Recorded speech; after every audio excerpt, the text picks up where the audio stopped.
Un deposito di merce rubata con migliaia di articoli pronti per essere caricati in un container e varcare i confini. Da febbraio la banda stava accumulando gli oggetti da vendere fuori dall'Italia. Non aveva fatto i conti con i carabinieri che da settimane avevano intuito quanto accadeva nella palazzina di Vedelago e hanno stretto così le maglie del controllo attorno alla struttura dove il kosovaro 25enne vive assieme alla moglie 50enne. Il blitz domenica mattina all'alba quando i due si trovavano ancora sotto le coperte.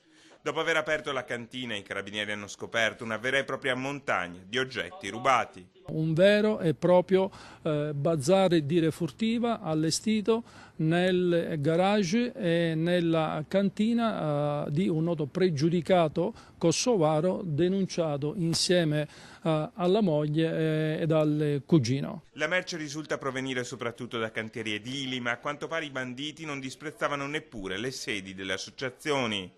La squadra di calcio alle quali erano state rubate le divise, il circolo anziani che aveva subito il furto della macchina del caffè e una lunga sfilza di abitazioni.